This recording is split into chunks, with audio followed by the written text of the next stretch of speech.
Big TV భక్తి సమాచారం WhatsApp ఛానల్లో జాయిన్ అవ్వండి. అన్ని విశేషాలు ఎప్పటికప్పుడు తెలుసుకోండి. నమస్కారం.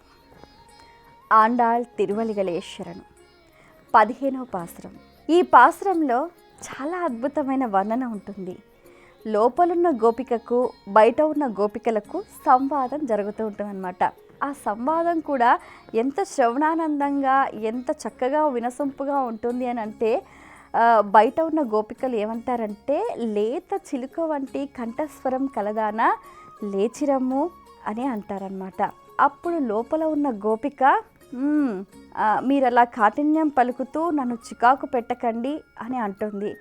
అలాగే వీళ్ళు బయట ఉన్న గోపికలు ఏమంటారంటే, మృదు మధుర స్వభావము కలదానా మాట నేర్పరితనం కలదానా అంటూ కూడా ఎంతో చాకచక్య స్వభావం కలదానా లేచిరమ్ము మేము నీ కోసం వేచి ఉన్నాము అని అంటారు. లోపలున్న గోపిక అంటుందన్నమాట, సరే సరే నేనే కాఠిన్యం కలదాన్ని అని మీరంతా అనుకుంటున్నారా ఏమిటి అంటే, అప్పుడు బయట వాళ్ళు అంటారనమాట, మరి నీ ఒక్కతివే లోపల ఉండి ఏం చేస్తున్నావు? కృష్ణుడిని గానం చేయటానికి, కృష్ణుడితో మేము కలవటానికి, అలాగే స్నానం చేయటానికి మేమంతా కూడా వేచి ఉన్నాము, నీవు కూడా లేచిరా అని అంటూ ఉంటారు. సరే సరే అని అంటారు. లోపలున్న గోపిక అంటుంది, సరే ఎంతమంది వచ్చారు గోపికలు, అందరూ వచ్చేసారా అని అడుగుతుందన్నమాట. బయట ఉన్న గోపికలు అందరం వచ్చేసాము, కావాలంటే నీవు బయటకు వచ్చి లెక్క పెట్టుకో అని అంటుందన్నమాట. అంటే ఏంటి, ఇక్కడ మాట నేర్పరితనము, అందరినీ ఏకతాటిపై నిలపగల చాకచక్యము, తర్వాత మృదుమధుర స్వభావము, ఆమె చూపులు, ఆమె మాటలు, ఆమె నడకలు ఏంటంటే భగవత్ ప్రీతికరంగా ఉంటాయన్నమాట. అందుకనే ఈ గోపికలంతా ఇంతలా వాళ్ళు ప్రాధేయపడుతూ ఇంతలా లేపుతున్నారు అనమాట. ఇక్కడ ఈ లోపలున్న గోపిక ఎవరు అని అంటే తిరుమంగై ఆళ్వార్ అనమాట.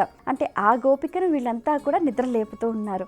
సరే లోపలున్న గోపిక అంటుంది, సరే మరి నేను బయటకు వచ్చి ఏం చెయ్యాలి అని అడుగుతుందన్నమాట.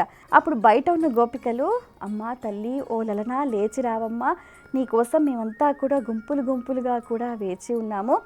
బలిష్టమగు కువలయ పీడం వంటి ఏనుగును సంహరించినవాడు, శత్రువుల అహంకారమును తుడిచిపెట్టినవాడు, బలిష్ఠియగు మాయావియగు, అలాగే శ్రీకృష్ణ పరమాత్మని కీర్తించడానికి లేచిరావమ్మా అంటూ కూడా వాళ్ళు చెప్తూ ఉంటారనమాట. ఇక్కడ మనం గమనిస్తే ఈ పాసురంలో ఎన్నో విషయాలు, అంటే ఏంటి, లోపలున్న ఆమె బయట ఉన్న గోపికలు, ఆ సంవాదంని ఒక్కసారి పరిశీలిస్తే ఏంటి అని అంటే, ఇప్పుడు మన నాయకురాలు అనేది ఎలా ఉండాలి. ఇప్పుడు చాలామంది ఇక్కడ నాయకత్వ లక్షణాలు అనేవి చాలా ప్రస్ఫుటంగా చెప్తూ ఉంటారు. ఒక నాయకుడికి ఉండవలసింది ఏంటిది, ఆహార్యం మాత్రమే కాదు, మాట, స్వభావము, గుణగణాలు, నేర్పరితనము, సమయస్ఫూర్తి, చాకచక్యము, ఇలా ఎన్నో ఉత్తమ గుణాలు ఉండాలి. అలాగే ఏంటంటే అందరి ఇప్పుడు ఇంత చుట్టుముట్టు ఇంత చెలికత్తెలు వచ్చారే వాళ్ళందరి స్వభావాన్ని కూడా ఏకతాటిపై నిలపగల చతురత ఉండాలన్నమాట. అందుకనే వీళ్ళంతా కూడా నీవు లేచిరావమ్మా అంటూ కూడా వాళ్ళు పిలుస్తూ ఉంటారు ఆ గోపికను. అలాగే ఇక్కడ మరి వచ్చిన తర్వాత ఏం చెయ్యాలి, మనకు ఒక లక్ష్యం ఉండాలి. ఇక్కడ ఇందులో ఈ 15వ పాసురంలో కూడా ఏంటి నాయకత్వ లక్షణాలు అనేవి ఎలా ఉండాలనేది చెప్తుంది ఆండాళ్ తల్లి. అలాగే ఒక లక్ష్యం అనేది ఉండాలి. ఇప్పుడు నేను లేచి వస్తాను, సరే వచ్చి ముచ్చట్లు పెట్టుకోవడానికి కాదు కదా, ఏ పరమార్థం కోరి నేను లేచి రావాలి అని అడుగుతుంది ఆ లోపలున్న గోపిక. నువ్వు లేచి వచ్చేది దేనికోసము అని అంటే, మా అందరితో కలిసి కృష్ణుణ్ణి చేరటానికి, కృష్ణుణ్ణి మేము కీర్తిస్తున్నాము, గానం చేస్తున్నాము, శ్రీకృష్ణుని గుణగణాలను వైభవ ప్రాభవాల్ని కూడా స్తుతిస్తున్నాము, నీవు కూడా మాతో పాటు వచ్చి ఆ కన్నయ్యను కీర్తించటానికి లేచిరమ్ము అంటూ కూడా చెప్తూ ఉంటారు. మరి ఎటువంటి కృష్ణుడు ఆ కృష్ణుడు అంటే, బలిష్టమైన కువలయ పీడితమును అయిన ఏనుగును సంహరించినవాడు. అంటే ఇక్కడ కువలయ పీడిత అంటే మొత్తం కూడా అంతటా వ్యాపించి ఉన్న అహంకారం. ఇప్పుడు ఏనుగు ఎలా ఉంటుంది, మదంతో ఉంటుందన్నమాట. అంటే ఆ మదాన్ని అణచినవాడు అంటే ఏంటి, ఇక్కడ ఈ పాసురాన్ని ఎవరైతే శ్రవణం చేస్తారో వారి లోపల అంతరంగికంగా ఉన్న మదమాశ్చర్యాలు అని అంటుంటారు కదా, ఆ గుణాలు అనేవి రూపుమాసిపోతాయన్నమాట. అలాగే ఇంకా ఏం చెప్తుంది, శత్రువుల గర్వం అణచినవాడు అని. అలాగే మన లోపల కూడా చాలా ఉంటుంది, మనం బయటికి చెప్పం కానీ గంభీరంగా కనిపించినప్పటికీ మన లోపల గర్వం అనేది చాలా ఉంటుంది. ఈ గర్వము అహంకారమే మనిషిని అణిచివేసేది. కాబట్టి అటువంటి గుణాలు ఉండద్దు.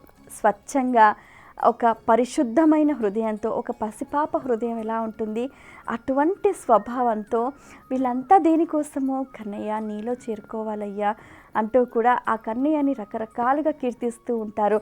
ఆయన రకరకాల అవతారాలని ఎన్నో రకాలుగా ఎంతో చక్కగా స్మరిస్తూ ఉన్నారు. నీలో చేరుకోవాలయ్యా, నీవు ఇలాంటి వాడివి, నీవు ఇలాంటి వాడివి, నీకు ఈ గుణం ఉంది, నీవు వీళ్ళని సంహరించావు, నీవు ఇలాంటి తత్వం కలవాడివి అని అతన్ని కృష్ణుని ప్రసన్నం చేసుకోవటానికి నానా రకాలుగా వారు ప్రయాసపడుతూ ఉంటారు. అంటే ఇక్కడ ఏంటంటే ఆర్తి ప్రధానమైనది అన్నమాట. అది మనం గమనించాలి. మనం కూడా మన జీవిత లక్ష్యం ఏంటి అని అంటే ఇది జీవాత్మ పరమాత్మలో కలవటానికి ఏంటి అని అంటే జ్ఞానపూరితమైన భక్తి మార్గం అనేది మనకు అవసరం అన్నమాట. అది ఎలా ఉండాలి ఆ భక్తి మార్గం అంటే సాక్షాత్తు లక్ష్మీదేవే భూలోకమున అండాల్ తల్లిగా అవతరించి ఒక వ్రతం పేరిట ఒక్కొక్క పాసురంలో ఒక్కొక్క గుణాన్ని, ఒక్కొక్క లక్షణాన్ని, పరమాత్మ స్వరూపాన్ని కూడా మనకు తెలియజేస్తుంది. సో ఈ పాసురాన్ని ఎవరైతే కూడా శ్రవణం చేస్తారో అటువంటి ఉత్తమ లక్షణాలను కూడా పెంపొందించుకునే అవకాశం ఉంటుంది. ఇది ఇందులోని సారాంశం. స్వస్తి. For more videos like this, subscribe Big TV channel.